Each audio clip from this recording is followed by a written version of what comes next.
हाँ भाई ਹੁਣ ਅਸੀਂ ਸਹੀ ਆਖਿਆ ਵੀ ਅਸੀਂ ਮੁਨਾਜ਼ਰਾ ਮੁਕਾਣੇ ਆ ਤੇ ਉਸਤਾਦ ਨਾਲ ਗੱਲ ਕਰਨੇ ਆ ਕਹਿੰਦਾ ਨਾ ਮੈਂ ਤੈਨੂੰ ਛੇੜਾਂਗਾ ਨਾ ਤੂੰ ਮੈਨੂੰ ਛੇੜੀ अच्छा ਤੁਸੀਂ मैट्रिक तक मिल के पढ़ना नहीं ਸੇ ਮਿਲਤੇ ਤੇ ਪੜਨਾ ਸਾਥ ਮੁੜ ਇੱਕ ਦੂਜੇ ਨੂੰ ਬੋਲੇ ਬੁਲਾਏ ਬਗੈਰ ਕਿਵੇਂ ਗੁਜ਼ਰੇਗੀ ਮਜ਼ਾਕ ਨਹੀਂ ਕਰਾਂਗੇ ਹਾਂਜੀ ਇਹਨਾਂ ਦੀ ਹੁਣ ਰਸਾਈ ਕਰਾ ਦੇ ਇੱਕ ਦੂਜੇ ਨੂੰ ਮਜ਼ਾਕ ਨਾ ਕਰਨੇ ਖੇਲਣ ਖੁੱਲਣ ਸਿਆਣੀ ਗੱਲ ਹੈ ਸਿਆਣੀ ਗੱਲ ਹੈ ਮੈਂ ਜਗ੍ਹਾ ਇਹਨਾਂ ਪੜਨਾ ਹੈ ਹਾਂ ਸਾਰੇ ਇਕੱਠੇ ਸਾਜੀ ਹਾਂਜੀ ਹੋਰ ਮਾਨ ਮੈਂ ਹਾਂ ਥੋੜੇ ਘਰ ਤੱਕ ਗੱਲ ਜਾਵੇ ਤੇ ਘਣੀ ਰਾਤ ਪਵੇ ਜਨਾ ਸਾਰੀ ਮੈਨੂੰ ਗੱਲ ਵੀ ਦੱਸੀ ਹੈ ਇਹਨਾਂ ਨੂੰ ਮੈਂ ਕਿਹਾ ਇਹ ਯਾਰ ਰੋਲਾ ਮਕਾਲ ਕੋਈ ਉਸਤਾਦਾ ਮੰਨ ਨਾ ਜਾਵੇ ਉਹ ਸਹੀ ਉਹ ਚੜਲਾ ਪੇ ਮੈਂ ਉਸਤਾਦਾ ਮੰਨ ਜਾਵਾਂ ਮੈਂ ਹੀ ਕਰਾਂਦਾ ਨਹੀਂ ਹੁਣ ਉਸਤਾਦਾਂ ਵਾਲੇ ਨਾ ਹੁਣ ਕਿਤੇ ਜਾਵਣ ਸਾਡੇ ਕੋਲ ਹੀ ਆਣਾ ਜੀ ਕਿਉਂ ਜੀ ਫੈਸਲਾ ਤਾਂ ਸਾਡੇ ਕੋਲ ਹੀ ਹੋਣਾ ਇਧਰ ਆ ਵੀ ਲਓ ਜੀ ਮੈਨੂੰ ਕਿਹਾ ਸੀ ਲੋਕ ਕਹਿੰਦੇ ਸੀ ਨਿਸ਼ਾਨ ਹੋਇਆ ਕਹਿੰਦਾ ਮੈਨੂੰ ਉਸ ਤੇਰਾ ਮਾਰ ਹੋਏ ਪਰ ਕਿ ਚਿੰਨਾ ਕੁਸਿੱਟਾ ਮੈਂ ਆ ਵੇ ਕੱਚੀ ਮਿੱਟੀ ਕਿੱਥੇ ਲੈ ਕੇ ਉਹਨਾਂ ਤੱਕ ਮੈਨੂੰ ਸੇ ਨਿਸ਼ਾਨ ਹੋਇਆ ਬਰਾਬਰ ਹੋ ਗਿਆ ਹੁਣ ਕੋਈ ਮਸਲਾ ਤਾਂ ਨਹੀਂ ਇੱਥੋਂ ਦੀ ਗੱਲ ਹੈ ਪੁੱਤਰ ਇੱਥੇ ਰਹਿਣੀ ਠੀਕ ਹੈ ਤੂੰ ਘਸੀਟਿਆ ਸੀ ਪਹਿਲੇ ਸਹੀ ਉਹਨਾਂ ਦੀ ਸਿੱਟਿਆ ਸਰ ਮੇਰੇ ਸਵਾਲ ਕਰਨ ਦੇ ਤੂੰ ਘਸੀਟਿਆ ਸੀ ਉਹਨੇ ਘਸੀਟ ਲਿਆ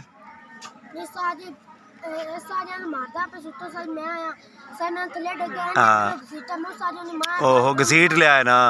ਉਲਟਾ ਉਹਨੇ ਘਸੀਟ ਲਿਆ ਕੰਮ ਬਰਾਬਰ ਹੋ ਗਿਆ ਤੇ ਹੁਣ ਸੁਲ੍ਹਾ ਤਾਂ ਬਣਦੀ ਹੈ ਹਾਂਜੀ ਹੁਣ ਸੁਲਾ ਮਠੇ ਚੱਲ ਜੱਫੀ ਬਾਲ ਕੀ ਖਿਆਲ ਹੈ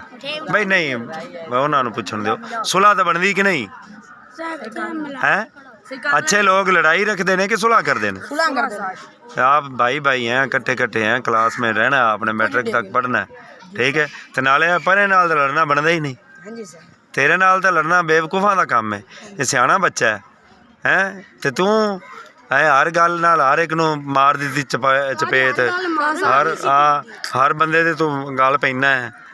मोड़ तू डरना भी है भी घरी गल पहुंचे ना क्यों भी चौधरी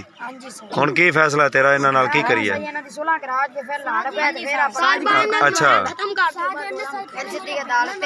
ओ यार ये जी गल नहीं करनी भाई नहीं खबरदार घर दी गल किसी नहीं करनी दोस्त आपस विच गल करनी बस रहमान ने कहा कि तू मेरी साइड दे सुन ला हुन मैं कहा मैं किसी साइड क्या बात है वाह जी वाह चलो जी लो जी अदालत उन्हें इस नतीजे पे पहुंची है कि जो क्लास फेलो होते हैं भाइयों की तरह होते हैं ठीक है ये दींगा मुश्ती चोल मोल खेल खलैया होता रहता है चाट मुक्की हो जाती है उसका मतलब ये नहीं कि इसे दुश्मनी में बदला जाए या घर तक पहुंचा जाए या इतना ज़्यादा रंज बना लिया जाए कि बंदे का फ्यूचर ख़राब हो जाए तो अदालत के फैसले के मुताबिक अब दोनों फ्रीक आपस में जफ्फी डालेंगे सुलह करेंगे इंजॉय करेंगे